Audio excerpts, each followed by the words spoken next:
Si tu as cliqué sur cette vidéo, c'est parce que tu as décidé d'enfin devenir bilingue pour 2024. Donc tu veux te mettre à l'anglais, pour ça tu t'es dit que la meilleure méthode, la plus simple et efficace, c'était les séries Netflix. C'est une méthode testée, approuvée. Tu en as déjà entendu parler de cette méthode, tu connais forcément un pote qui est sur Netflix, qui a regardé, donc qui parle un petit peu anglais ou tout ça, ou un mec dans ta classe qui est assez fort et qui regarde des séries, forcément que ça arrive. Après, le conseil qu'on nous va te donner, tu vas voir avec l'IA, en fait, on va updater ce conseil des séries en fonction des nouvelles technologies qui sont apparues. C'est pour ça qu'on va te donner des conseils qui ne sont pas apparus dans peut-être d'autres vidéos que tu as vues, des conseils que tu as pu entendre de tes potes et qui vont te permettre de progresser beaucoup plus rapidement. Aussi, on va voir au début de la vidéo, en fonction de ton niveau de motivation, tu peux toi juger de 1 à 5 ton niveau de motivation. On va donner des conseils pour les gens qui sont de moins motivés aux gens qui sont vraiment les plus déterminés, en sachant que le plus d'efforts tu vas mettre dans ton apprentissage, le plus vite tu vas avoir des résultats. Si tu veux des résultats très rapides, que tu es vraiment déter, reste bien jusqu'à la fin de la vidéo. Mais pour les gens qui sont moins motivés, qui ont envie de bientôt quitter la vidéo, on va commencer par les conseils que tu dois tout de suite entendre avant d'enlever la vidéo de ton écran. Premièrement, il faut que tu mettes ton téléphone en anglais. Avant même du coup de regarder des séries Netflix. Pourquoi ? Parce que ton téléphone, tu passes en moyenne 5 heures par jour dessus. Voilà, c'est la moyenne en France, 5h30 même. Donc si tu mets ton tel en anglais, tu vas littéralement passer 5 heures par jour à apprendre l'anglais. Tu vas juste avoir des résultats spectaculaires. Voilà, je sais que tu as un petit peu la flemme de mettre ton téléphone en anglais, mais vraiment fais-le. Et si tu es peut-être une personne qui l'a déjà fait dans le passé, mettre ton téléphone en anglais, bah je te félicite, tu dois déjà avoir quand même des bases en anglais, je pense. Voilà, ça c'est le premier conseil. Donc on va maintenant passer au deuxième, c'est les séries Netflix. Donc, qu'est-ce qu'il faut faire sur Netflix ? Ça c'est la question que les gens se demandent, c'est est-ce qu'il faut mettre les sous-titres en français ou en anglais ?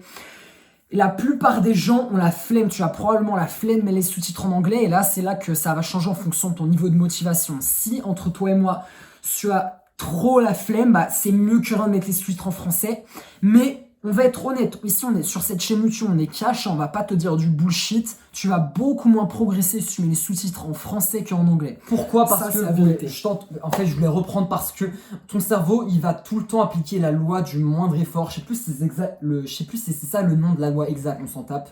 Mais si tu as des sous-titres en français, tu vas forcément les lire parce que c'est la facilité, parce que t'es pas bilingue encore, c'est pour ça que tu regardes la série comme ça, et tu vas donc tu vas te reposer sur tes lauriers, sur la langue que tu maîtrises. Et donc, à part, oui, tu vas entendre quelques mots, tu vas te familiariser avec les sons, peut-être ton accent, il va devenir un tout petit peu moins dégueu, mais ton cerveau, ça va être assez peu productif en fait. Ça va vraiment être une excuse pour te regarder des séries au lieu d'apprendre une langue. Excuse-moi, je vais te couper la parole. Ouais, mec. Ton cerveau, en fait, ce que je dois dire, c'est qu'il va se focus sur le français. Comme la loi du moindre effort, tu fais toujours un peu le moins d'efforts possible. Bon, tu vas peut-être pas forcément d'accord avec ça, mais c'est un peu le mécanisme d'évolution.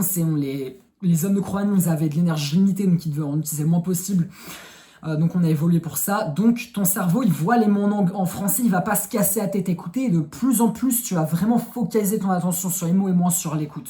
Alors que si tu mets les mots en anglais, ton cerveau, il va vraiment pas avoir le choix. Le seul moyen pour lui de comprendre la série, si tu veux suivre l'intrigue, c'est de lire ces putains de mots en anglais. Et donc il va se forcer il va être forcé à évoluer, être contraint à évoluer, et donc il va évoluer. Parce que je veux juste dire, le cerveau, c'est une machine, voilà, qui est assez paresseuse, il veut vraiment économiser les ressources, il fait des changements, il évolue que quand il est contraint à évoluer, c'est Darwin, c'est l'évolution qui fait ça, et donc la série, si elle est assez intéressante, elle va te forcer à faire ça. Ce que je voulais dire, c'est que, je sais plus si tu l'as dit, mais tu vas probablement dire que tu n'as peut-être pas encore le niveau d'avoir les sous-titres en anglais, que tu as besoin que ce soit en français pour comprendre. Et c'est justement pour ça qu'on va donner une petite nuance, un truc à appliquer si tu as encore un niveau où tu n'es pas assez à l'aise, que tu as encore même non seulement le niveau scolaire qui est déjà pas ouf en France, c'est vraiment dégueu, on va pas se mentir, mais que en plus tu fais partie de ceux qui galèrent un peu plus dans ta classe. Et bien dans ce cas-là, notre meilleur conseil, ça va être soit, il y a deux options. Soit tu regardes une série que tu as déjà regardée, tu la re-regardes, une série que tu as bien kiffé. Ta série préférée, voilà, et comme tu connais l'intrigue avec le contexte, tu as compris, tu vas être beaucoup moins perdu dans la langue, même si c'est très difficile pour toi, l'anglais ou l'espagnol. Parce que tu vas déjà te souvenir un peu des épisodes de ce qui s'était passé, donc ça va, tu vas suivre. Ou bien tu vas utiliser l'ami, le chat GPT, tu vas demander au chat. et tu vas tout simplement lui écrire dans l'épisode 7 de la série, je sais même pas c'est quoi la série qu'en ce moment qui se regarde, Stranger Things, je sais même plus c'est quelle saison, qu'est-ce qui s'était passé dans l'épisode 7, et là, fais-moi un résumé en 500 mots, voilà, tu lui dis, ça dépend après la quantité de détails que tu veux, 500 mots, on a trouvé que c'est la bonne durée, alors c'est assez rapide à lire, hein, c'est pas chiant du tout, ça va vraiment te prendre 20 secondes à vraiment lire, voilà, pour avoir les infos.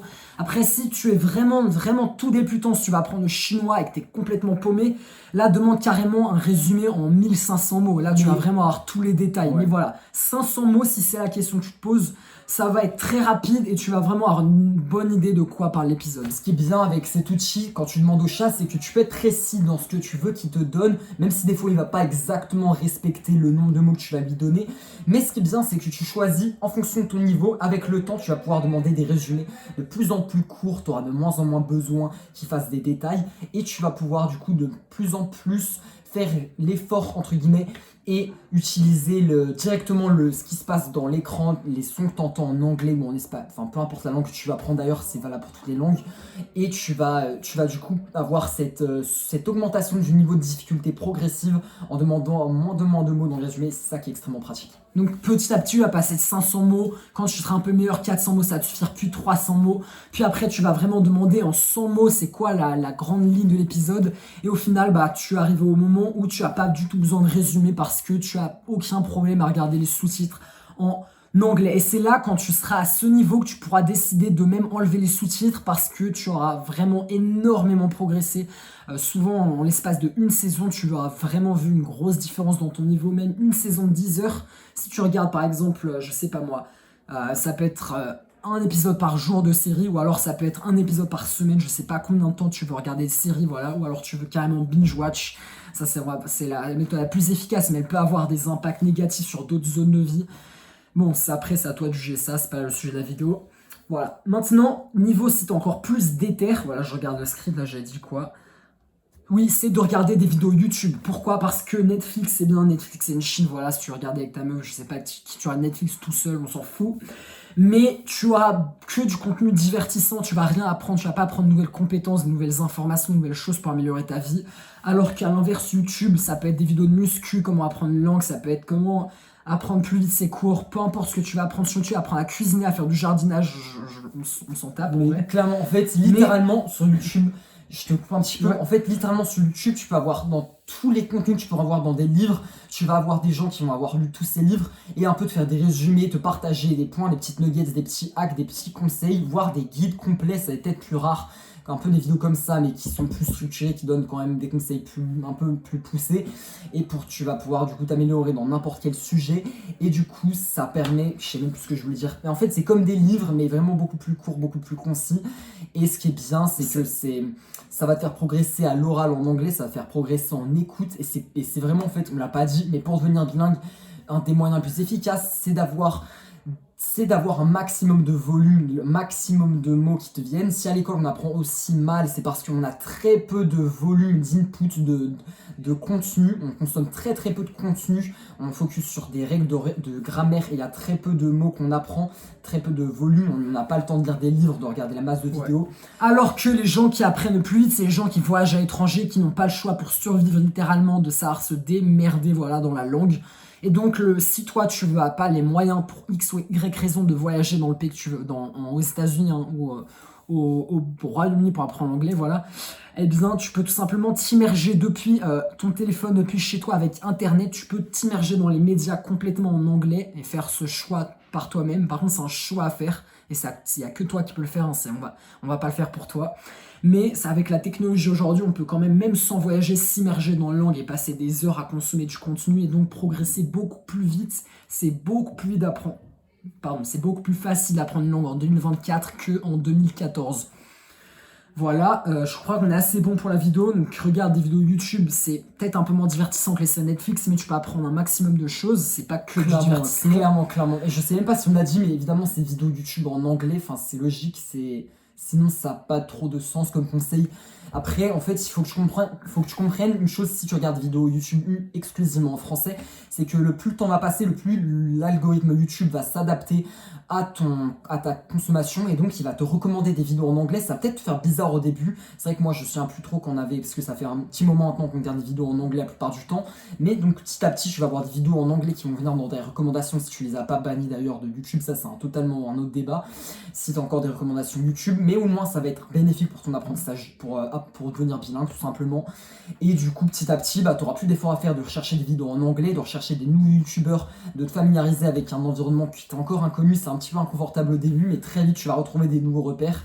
Ça va redevenir ta zone de confort l'anglais. Bientôt, tu te rendras même pas compte que c'est une vidéo en langue étrangère, entre guillemets. L'expression langue étrangère, elle va te paraître très bizarre. Et parce que ça va te sembler assez familier, tout simplement. Et c'est vraiment ça qui est puissant avec YouTube. Et donc, ça va demander de moins en moins d'efforts. Et s'il y a d'autres conseils pour avoir donné des petites nuggets supplémentaires avant de partir pour la route, tu peux choisir la vitesse d'exécution de la vidéo en fonction de ton niveau, c'est excellent. Et dans les vidéos qui font plus de vues, tu as aussi des sous-titres. Tu peux faire la même chose avec Netflix, les mettre en anglais ou en français. Donc YouTube, c'est pour ça que c'est un outil selon nous encore meilleur que Netflix pour apprendre des langues. Un peu plus avancé, mais encore meilleur.